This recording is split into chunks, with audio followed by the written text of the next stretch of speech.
The young man had just finished his warm-up when he noticed an inmate approaching with a threatening gaze. Sensing something amiss, he looked around and noticed the guards were deliberately avoiding his eye contact, while the two approaching inmates revealed sharpened toothbrush shanks and crude knuckle dusters, making him suddenly understand what was happening. He calmly walked over to the barbell, picked up his clothes, then removed a weight plate and secured it using his clothes. Any tool could become a lethal weapon in his hands, thanks to his excellent skills, against which the inmates couldn't gain any advantage. In just the time it takes to smoke half a cigarette, the whole group had been knocked to the ground by him. This ruthless man is named Armando, 25 years old this year.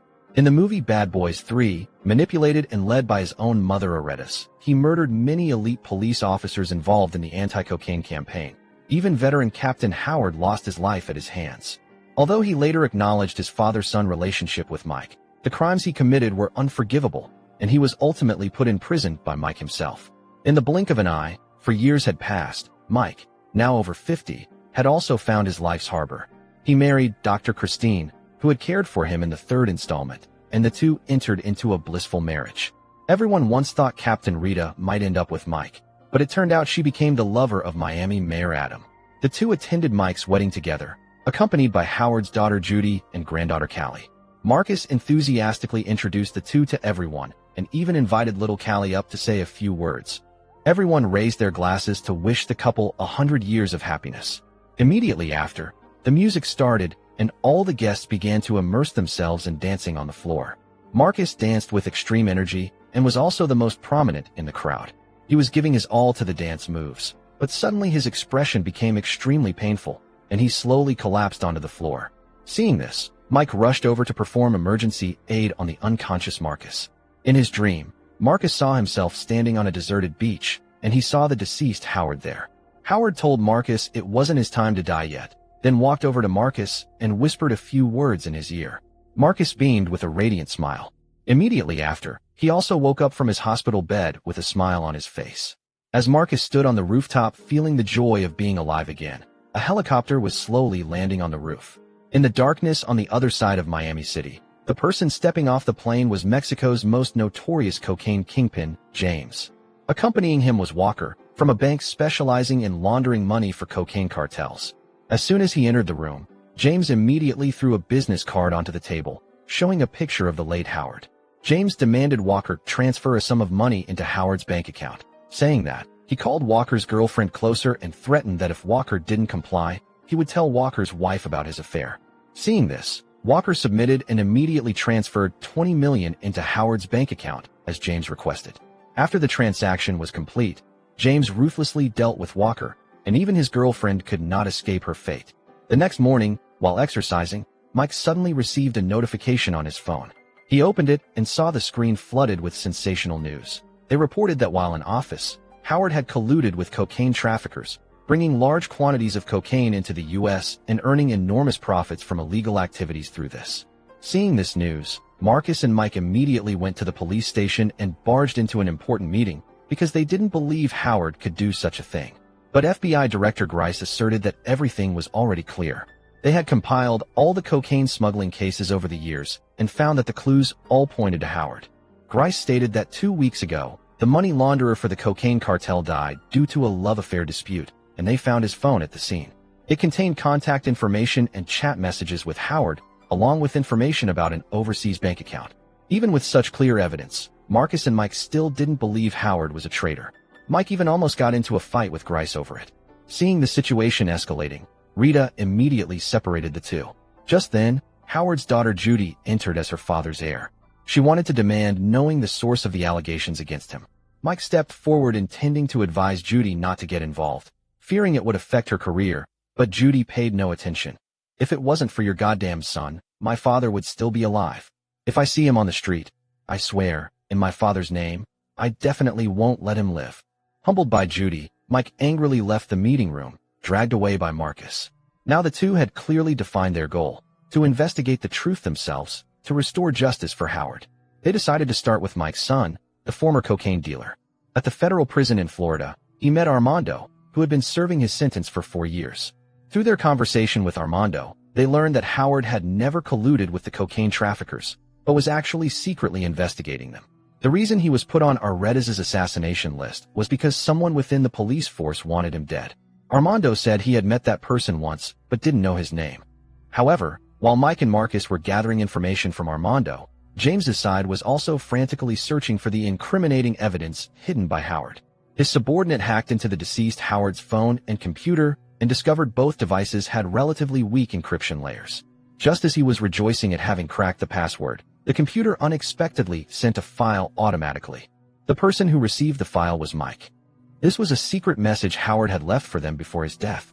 According to what he said in the video, Howard already knew he wouldn't live much longer because a traitor had appeared within the police department, and the key to solving the case was someone nicknamed Cola Giant. The video also ended abruptly here. What does he mean? Who is the Cola Giant? Fletcher. James had tracked the phone's location and identified the recipients as Mike and Marcus. Soon after, Mike and Marcus found their way to an art gallery in the suburbs and met Fletcher. Those who watched the first part know Fletcher was originally an inmate, but thanks to his superb computer skills, he was recruited by Howard onto his team. Mike and Marcus directly stated their reason for being there, but Fletcher deliberately evaded. He only said Howard had asked him to hide the file he had been investigating for a long time, but refused to reveal the specific location. This angered Marcus, who immediately drew his gun and pointed it at him. Fletcher understood their personalities well, so just as he was about to reveal the location where the documents were hidden, immediately after, the shooter was James. Marcus was the first to spot him retreating. James's henchmen opened fire to stop the two, and both sides quickly engaged in a fierce gunfight in the narrow corridor. Due to the complex internal structure, despite intense shooting for quite a while, neither side could gain the upper hand. However, the bravery and mettle of the two far exceeded their imagination, so the remaining men were forced to retreat. Seeing this, Marcus and Mike hurriedly gave chase, but the opponents got further and further away. Marcus decisively jumped onto the hood of a passing car, quickly closing in on the direction the robbers fled. Just then, as Mike was reloading, he suddenly felt dizzy, dropping the magazine to the ground. At the same time, James stepped on the gas, heading straight for Mike. The two could only watch helplessly as the cocaine traffickers and their accomplices calmly escaped right before their eyes. Afterward, the two returned to the art gallery. While agents were searching for clues, they happened to discover a QR code hidden in the mural. They scanned the QR code with the help of computer expert Dorn. They discovered another video left by Howard, in which he explained his investigation results in more detail. About 9 years ago, he discovered some high-ranking police officials had started cooperating with cocaine traffickers. He secretly investigated the matter, but whenever a critical moment arrived, someone would leak the information. Therefore, he asked 2 retired colleagues for help, but shortly after starting the investigation, both met with traffic accidents and died one after another. After that incident, Howard had considered letting Mike and Marcus take over the case, but worried for their safety, he abandoned the idea. Now that he was dead, finding the traitor could only be entrusted to them. Then, Howard used phrasing that no one else could understand to reveal where he hid the investigation report. After a moment's thought, Mike understood which location Howard meant. The next day, Armando, sitting in prison, also became a target of surveillance. And this is the context of the story's opening scene. After learning his son was attacked, Mike asked Adam to transfer his son to a safe place, because the information Armando knew could help them find the traitor. Adam, aware of the seriousness of the matter, hesitated for a moment, then agreed to Mike's request. Later, under police escort, Armando was put onto a helicopter. As soon as he boarded the plane, Mike and Marcus were stripped of all weapons and communication devices. Just as the plane took off, James and his subordinate appeared in the cockpit. Marcus sensed something was wrong, so he prepared to move forward to check the situation, but as soon as he arrived, he was kicked out by James. James used Mike's pistol to shoot down the escort team and opened the helicopter's rear cargo door. Mike lunged forward to grapple with James. Marcus also quickly began fighting with James's subordinate. During the struggle, the front windshield was shattered, causing the helicopter to plummet rapidly towards the ground. A parachute accidentally deployed, pulling the cocaine trafficker out of the plane, but the battle between Mike and James was not over. James stomped on the cage control switch, throwing Mike out.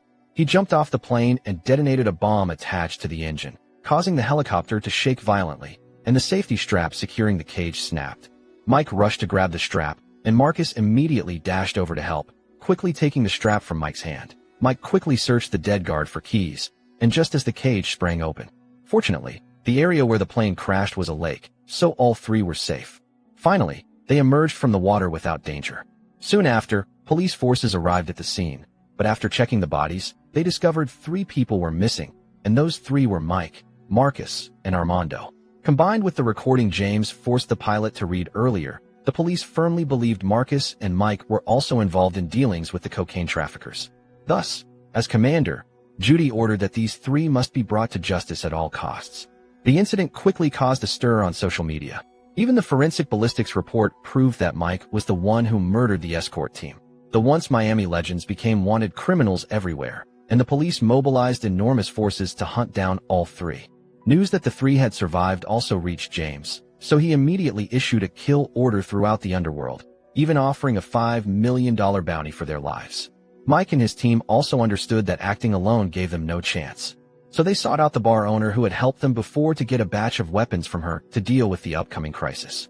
The bar owner readily agreed, but as soon as all the customers had been cleared out, she immediately stood up, pointed a gun at Mike and his team, and then called for backup. Faced with a $5 million reward, who cares about worthless loyalty anymore? The 3 were thus escorted outside by the arriving gangsters. As soon as they were out the door, they immediately discussed an escape plan, but just as they were about to make their move, another group of gangsters arrived. The 3 immediately jumped into a nearby van. The leader of this group was Manny, the guy Mike had beaten badly in the 3rd installment. He was extremely agitated, immediately raising his gun and aiming straight at them. Marcus frantically started the van, ramming straight into Manny and pinning him against the opposite vehicle. Armando smashed the window, firing wildly outside, seizing the opportunity to light a Molotov cocktail and throw it down from above. Marcus kept hitting the gas, continuing to drive away, but due to limited visibility, the vehicle swerved erratically. Armando accidentally caught fire, so the father and son duo hurriedly worked together to extinguish the flames. At this time, Judy had also led the police team to the scene after receiving the report. She immediately recognized the person who murdered her father. The fire in the van had also reached the engine compartment. Hearing Marcus's scream, everyone immediately jumped out of the vehicle instantly. Finally, surrounded by police and gangsters, they once again narrowly escaped. Afterward, the group sought out the hacker Dorn. Based on the clue Howard provided, as long as they scanned the data in the police system, they could find leads on the cocaine trafficking gang, because Armando had met them once before. So, over the next period, they printed out all the photos of suspicious individuals for Armando to identify. After continuous effort, they finally found the person they were looking for. Dorn quickly looked up information on this person. His name was James Lockwood, and he came from the Army Ranger Academy. Before 2005, he was deployed in Mexico and participated multiple times in anti-cocaine operations. However, during one mission, he was unfortunately captured and tortured by cocaine traffickers, forced to betray his comrades. As a result, besides him, the entire team perished. Ultimately, he joined the cocaine cartel and has been working for them ever since. After learning this, Mike immediately called Rita to report all the new information. But their call was accidentally seen by Adam. Rita casually mentioned Mike and his team's discovery, unaware that it would cause huge trouble. As soon as the call ended, Dorn discovered through the surveillance system that a group of fully armed assassins was already outside Mike's and Marcus's houses. He immediately called the 2 to check the situation. Both were shocked witnessing this scene. They hurriedly took out their phones to warn their families to evacuate, but Mike called repeatedly with no answer. After Marcus contacted his son-in-law Reggie, he told him to immediately take the family and hide. Receiving the news, Reggie quickly hid his wife and mother-in-law in the walk-in closet, then grabbed a gun from the safe. At this time, Mike's phone still couldn't connect, and soon the group of assassins had snuck into Marcus's house. The experienced former Marine Reggie took action with extremely skilled techniques, moving flexibly combined with precise tactical movements, quickly taking down all 9 gunmen who had just entered the house. Mike, watching through the monitor, couldn't help but cheer excitedly. But at this moment, Mike still couldn't contact his wife. Just then, someone knocked on his door. It turned out to be Callie, Howard's granddaughter. The 2 had just exchanged a few words when Christine saw the phone on the table and immediately picked it up. Unfortunately, it was too late. James and his accomplices had quietly broken into the house. James picked up the phone dropped on the floor and told Mike, "If you want your wife and Callie to survive, bring Armando for an exchange, and you must also hand over all the evidence Captain Howard hid." This condition put Mike in a difficult position. He couldn't accept sacrificing either his wife or his son. Mike didn't understand why things had developed to this point, but then he suddenly realized he had just called Rita, and immediately after, James also began his move. How could it be such a coincidence? Did Rita leak the information? Not Rita, but her taste in men is really terrible. Mike immediately called Rita, telling her Adam might be the traitor. Rita was instantly stunned after hearing this. But after hanging up, she still tried to remain calm, telling Adam the case had a new development and she needed to go out immediately. Hearing this, Adam offered to go with her. Seeing Adam still texting, Rita snatched the phone from his hand. Knowing he was exposed, Adam no longer needed to hide and attacked Rita furiously. The two began to fight fiercely in the elevator, but because Rita was a woman, she couldn't match Adam's strength. And just as she was about to suffocate, Dorn and Kelly arrived just in time to reinforce and quickly subdued Adam. When he woke up, he had been taken to Mike and Marcus, and then they began planning the rescue of Christine and Callie. Soon after, James received a call made by Mike mimicking Adam's voice. They used a voice-changing system, saying something roughly like this. Because James messed up, causing everything to be exposed, they now had to leave immediately. Christine and Judy's daughter would be transferred to Cuba for long-term imprisonment, so Mike and Judy wouldn't dare act recklessly. He also promised they would use a seaplane to pick them up at dawn, then retreat together. After hearing this, James didn't suspect anything and immediately ordered his subordinates to pack up and prepare to move. Meanwhile, Mike's group also began arming themselves. This mission was extremely dangerous, but they absolutely had to succeed, not only rescuing the two hostages, but also eliminating the notorious cocaine kingpin James from this world.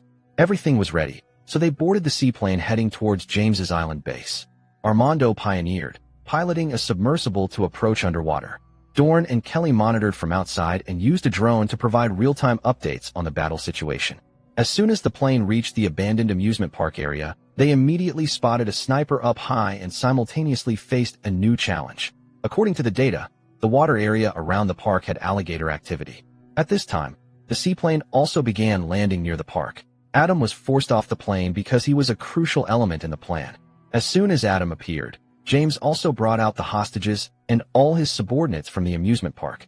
They were completely unaware this was a trap. Mike in the plane's cabin had already raised his sniper rifle, looking through the scope as the target gradually approached, but he was extremely tense. At this moment, James seemed to sense something unusual, so he abruptly stopped on the bridge. Immediately after, the water surface suddenly rippled violently. That's right, the alligator had appeared, and it was swimming towards where Armando was hiding. James immediately ordered his subordinates to approach and check. For Mike, this was the best shooting opportunity, but due to excessive tension, he couldn't aim accurately. At this time, James's subordinate had gotten close, so Armando was forced to shoot first. This forced them to implement Plan Christine, a direct assault. Dorn immediately controlled the drone to drop a bomb, causing the sniper on the rooftop to explode on the spot. With the threat eliminated, Mike and Marcus jumped from the plane, beginning their raid into the amusement park. Just at the critical moment, Mike's panic attack recurred, causing him to lose control of himself, which made Marcus extremely anxious. You motherfucker.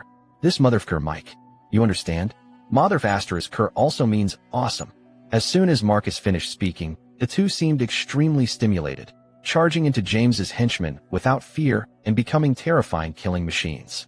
Dorn continued to control the drone, destroying the vehicle the enemy intended to use for escape, cutting off their escape route. Seeing the chaotic battle between the two sides, Adam seized the opportunity to force the pilot to fly him out of there. As soon as the plane took off, Rita raised a grenade launcher-equipped rifle, aiming straight at the plane. She fired one shot, damaging the wing and immediately causing the plane to shake violently. Armando had just shot the cocaine trafficker holding Callie when the plane suddenly crashed towards them. James was forcing the girl to walk past in front.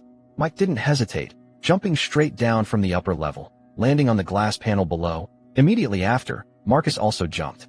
As soon as they hit the water, the alligator scented them, swimming straight over, opening its mouth and clamping down hard on Marcus's arm. Seeing this, Mike grabbed a broken iron bar, dived into the water, and repeatedly struck the alligator's head hard. The alligator, having never encountered such ferocious prey, had no choice but to turn and flee. Just as the two escaped danger, Armando on the other side encountered trouble. As the two prepared to leave, they were surrounded by James's subordinates, forcing Armando to fight the thugs alone. Although he finally eliminated all the enemies, he himself was covered in blood and was ultimately helped away by Callie. The two reached the open ground outside the amusement park. While the others were cleaning up the remaining cocaine traffickers, Adam suddenly launched a surprise attack. Dorn was shot in the arm. The moment he saw Rita, Adam still held on to some illusion, but immediately after, he was sent straight into the alligator's jaws. The police received the alert and immediately rushed to the scene, still led by Agent Judy. After searching the surroundings, she unexpectedly picked up the bracelet her daughter dropped and followed the blood trail to search. While Marcus and Mike were cornering James, Marcus suddenly saw a scene identical to his dream right on the beach. Before he could be astonished, a gun was pointed straight at his head. When Mike arrived, he discovered Marcus had also become James's hostage. Holding the two people closest to Mike hostage, James became even more arrogant and insolent. He forced Mike to choose who died first, and it seemed when he said these words, he didn't understand Mike at all, because immediately after, Mike opened fire in resistance, resolving this threat. And it was precisely because of his stupidity that James lost his life. At this time, Judy had also approached Armando. At the critical moment, her daughter rushed out to shield Armando, because just moments before, Armando had risked his life to protect her. The little girl pleaded with her mother not to harm Armando. On one side was the feud of her father's murder, and on the other was a life-saving benefactor. After a period of internal struggle, Judy finally lowered her weapon. Seeing this, Callie rushed into her mother's arms, and Mike also immediately ran over to check his son's injuries. "Go, before I change my mind. Let's go." He helped his son onto the motorboat docked by the lake, handed him a card, told him to go south and never look back. Watching his son's retreating back, Mike's heart ached with pain. He didn't want his son to return to prison, so this was his only choice. And at the story's conclusion, all allegations against Howard were dropped, and those who had done wrong did not escape the punishment of the law. Mike and Marcus continued their legend and protected the city of Miami. The movie ends here. What are your thoughts on the film? Please leave a comment below the video. See you in the next video.